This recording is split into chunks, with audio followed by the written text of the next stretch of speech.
ஓம் ஸ்ரீராம ராம ராமேதி ரமே ராமே மனோரமே சகசிரநாம தத்துல்யம் ஸ்ரீராம நாம வராணனே. உலகம் யாவையும் தாமுழா வாக்கலும் நிலைபெறுத்தலும் நீக்கலும் நீங்களா அழகிலா விளையாட்டுடையார் அவர் தலைவர் அன்னவர் சரண் நாங்களே. எத்திர எத்திர ரகுநாத கீர்த்தனம் தத்திர தத்திர கிருத்தமாஸ்தகாஞ்சலிம் வாஷ்பவாரி பரிபூர்ணலோச்சனம் மாருதிம் நமது ராட்சசாந்தகம்.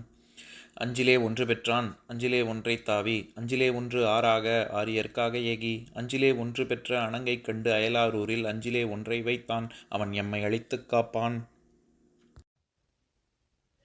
இன்னைக்கு நம்ம கம்பராமாயணத்துல பாலகாண்டத்துல கார்முக படலத்துல 45வது பாடல் பார்க்க போறோம்.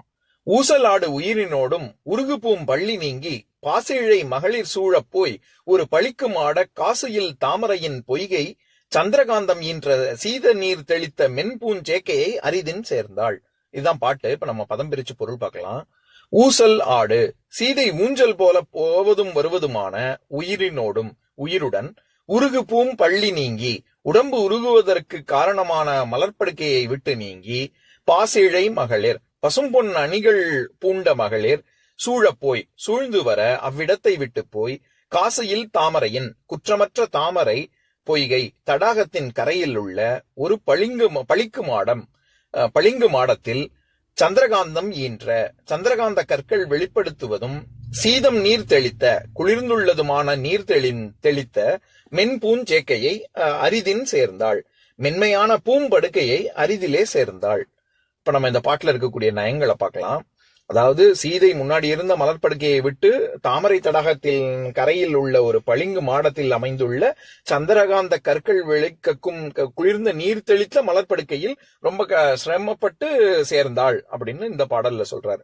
நம்ம ஏற்கனவே பார்த்தோம்ல, அதாவது சென்ற பாடல்ல மடந்தைக்கு அப்பால் உற்றது புகழல் உற்றாம் அப்படின்னு சீதைக்கு பின்னாடி அதுக்கப்புறம் என்ன நடந்தது அப்படிங்கிறது. ஏன்னா முன்னாடியே சீதைய ராமன், லக்ஷ்மணன், விஸ்வாமித்திரர் இவர்களை பார்த்த உடனேயே சீதைக்கு அவள் வசம் உயிர் அவள் வசம் இல்லை, ராமனிடம் சென்று விட்டது.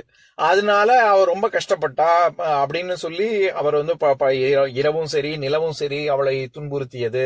அது மட்டும் இல்லாம அவளுக்கு உஷ்ணம் ரொம்ப ஜாஸ்தியாகி ஒரு படுக்கையில அதை தணிக்கும் விதத்துல பூக்கள் எல்லாம் கொண்டு வந்து கொட்டினாங்க தோழிகள் அப்படின்னு எல்லாம் முன்னாடி சொன்னார்ல. அதனை தொடர்ந்து என்ன நடந்தது அப்படிங்கறதான் இந்த பாடல்ல சொல்றாரு. அப்படிப்பட்ட ஒரு படுக்கையை விட்டு பூம்பள்ளி நீங்கி, அப்படி உருகு பூம்பள்ளி நீங்கி அப்படின்னு சொல்றாருல்ல கம்பர். அப்படிப்பட்ட ஒரு படுக்கையை விட்டு சந்திரகாந்தம் ஈன்ற சீத நீர் தெளித்த மென்பூஞ்சேக்கையை, வேற ஒரு படுக்கை, அது பளிங்கு மாடத்துல இருக்கு, அங்க சேர்ந்தாள் அப்படின்னு சொல்றாரு. ரொம்ப கஷ்டப்பட்டு, அவளால நடக்கவே முடியல, தோழிகள் சூழ ரொம்ப சிரமப்பட்டு அந்த இடத்துக்கு சேர்ந்தாள் அப்படின்னு சொல்றாரு. இப்ப இதுல இருக்கக்கூடிய சில நுட்பங்களை பார்க்கலாம். அதாவது ஊசலாடு உயிரினோடும், சாதாரண உயிர்னு சொல்லல, உயிர் ஊசலாடி கொண்டிருக்கிறது சீதைக்கு. ஏன்னா அவள் நம்ம ஏற்கனவே பார்த்தோம்ல, ராமனை பார்த்த மாத்திரத்திலேயே அவள் வசம் இல்லை அப்படின்னு. அதனால ஊசல் ஆடக்கூடிய உயிர்னு முதல் விஷயம் சொல்றாரு. அடுத்தது, ஏற்கனவே இருக்கிற படுக்கை மலர் படுக்கை தான். அதை விட்டுட்டு அந்த உஷ்ணத்தை தணிக்கும் விதத்துலதான் அதுலயே மலர்களை குவிச்சாங்க. அது போக அது முடியலன்னு சொல்லி சீதை நீர் தெளித்த மென்பூஞ்சேக்கையை மறுபடியும் வேற ஒரு படுக்கைக்கு அவளை கொண்டு வருகிறார்கள். அதனால உருகுபூம் பள்ளி நீங்கி அப்படின்னு ரெண்டாவது விஷயம் சொல்றாரு. எப்பேற்பட்ட தோழிகள் அப்படின்னா, பாசிழை மகளிர் சூழ போய் அப்படின்னு சொல்றாரு. பாசிழை, இழைனாலே ஒரு பெண்கள் அணியக்கூடிய அணிகலன்களை தான் குறிக்கும். அது பைங்கூழ் அப்படின்னு சொல்றோம்ல, அந்த இடத்துல எப்படி பசுமையை குறிக்குமோ அந்த மாதிரி பசும்பொன்னாலான அணிகலன்கள் அப்படிங்கறத பாசிழை அப்படின்னு வந்திருக்கு. அப்படி இருக்கக்கூடியது எப்பேற்பட்ட படுக்கை அப்படின்னா, காசையில் தாமரையின் பொய்கை ஒரு பளிக்கு மாடம். அதாவது நம்ம பாடல் பார்க்கும் பொழுது ஒரு பளிக்கு மாட காசையில் தாமரையின் பொய்கை அப்படின்னு படிச்சோம்ல. ஆனா கொண்டு கூட்டி படிக்கும் பொழுது எப்படி படிக்கணும்னா, காசையில் தாமரையின் பொய்கை பளிக்கு மாடம் அப்படின்னு தான் கொண்டு கூட்டி படிக்கணும். அது ஒரு தாமரை, ஒரு குற்றமே சொல்ல முடியாத குற்றமற்ற ஒரு, அதனாலதான் வெண்தாமரையில் வீற்றிருக்கக்கூடிய சரஸ்வதி ரொம்ப தூய்மையானவள் அப்படிங்கறதுனால நிர்மலா அப்படின்லாம் அவளை சொல்லுவோம். எதுக்கு சொல்ல வரேன், அப்படி ஒரு குற்றமே சொல்ல முடியாத ஒரு தாமரை, அப்படி தாமரைகள் நிறைந்த ஒரு பொய்கையில சந்திரகாந்தம் ஈன்ற சீத நீர் தெளித்த மென்பூஞ்சேக்கை அப்படின்னு சொல்றாரு. வெறும் படுக்க அப்படின்னு சொல்ல, பூம்படுக்கை அப்படின்னு சொல்லல. சந்திரகாந்தம் ஈன்ற, நம்ம முன்னாடி கம்பராமாயணத்திலே பல பாடல்கள் முன்னாடி பார்த்திருக்கோம். சந்திரகாந்தம் அப்படிங்கிற கல்லு என்ன பண்ணும்னா, நிலாக்கற்றை அது மேல பட ஆரம்பிக்கும் பொழுது கொஞ்சம் கொஞ்சம் அதனுடைய குளிர்ச்சி எந்த அளவுக்கு இருக்கும்னா அது கொஞ்சம் கொஞ்சமா நீர் கக்க ஆரம்பிக்கும். அது கால் வச்சாலே அது ரொம்ப ஜிலுஜிலுன்னு இருக்கும். இப்ப நம்ம மார்பிள் எல்லாம் சொல்றோம்ல, இப்ப ஒரு ரூஃப் டாப்ல மார்பிள் எல்லாம் சில பணக்காரங்க வீட்டுல போட்டிருப்பாங்க. அது ஜிலுஜிலுன்னு இருக்கும். அதாவது சூரிய வெளிச்சம் போனதுக்கு அப்புறம் இரவு நேரத்துல நிலவொளி அதுல படப்பட அதுல கால் வச்சோம்னாலே நம்ம ஜிலுஜிலுன்னு இருக்கும். அந்த மாதிரி தண்ணீரை சுரக்கக்கூடிய கல்லுக்கு பேரு சந்திரகாந்த கல்லு. அந்த சந்திரகாந்தம் ஈன்ற சீத நீர், அதனாலதான் சீத நீர்னு சொல்றாரு. நம்ம சீத அப்படிங்கிற சொல்லும் நம்ம ஏற்கனவே பார்த்திருக்கோம். அதாவது தட்ப வெட்ப நிலை, தட்பம்னா குளிர்ச்சி, வெப்பம்னா வெப்பம், இது உஷ்ணம். அதனாலதான் சீதோஷணத்தை நம்ம தட்ப வெட்ப நிலைன்னு சொல்றோம். அபோயருடைய விநாயகர் அகவல் ஆரம்பிக்கிற பாட்டே எப்படி ஆரம்பிக்கிற வரியே என்னது, எப்பேற்பட்ட திருவடிகள் பிள்ளையாரினுடையது அப்படின்னா, குளிர்ந்த சந்தனம் பூச பெற்ற தாமரை போன்ற பூ பாதம், அதுல சிலம்பு இருக்கும் அப்படிங்கறத தானே சீதக்கலப செந்தாமரைப்பும் பாத சிலம்பு பல இசை பாட அப்படின்னு சொல்லியிருப்பாங்க. எதுக்கு சொல்ல வரேன், சீத அப்படின்னாலே சீதோஷண நிலை, சீதம்னாலே குளிர்ச்சின்னு அர்த்தம்.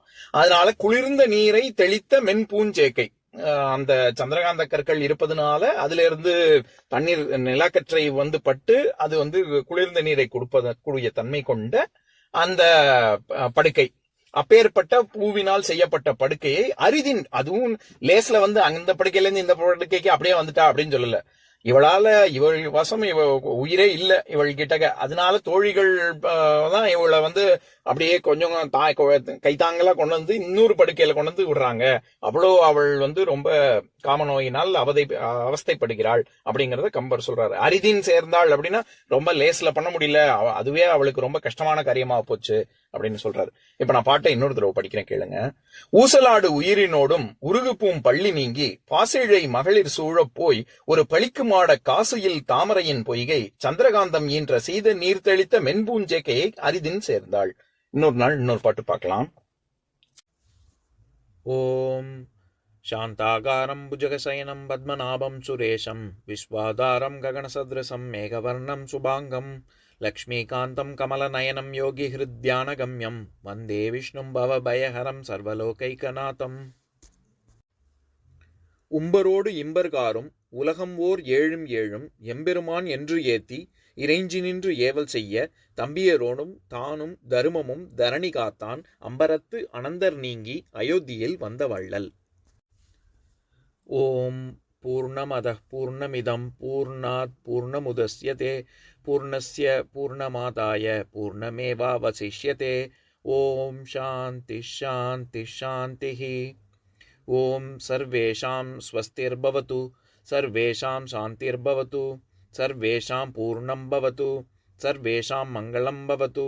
ஓம் சாந்தி சாந்தி சாந்திः.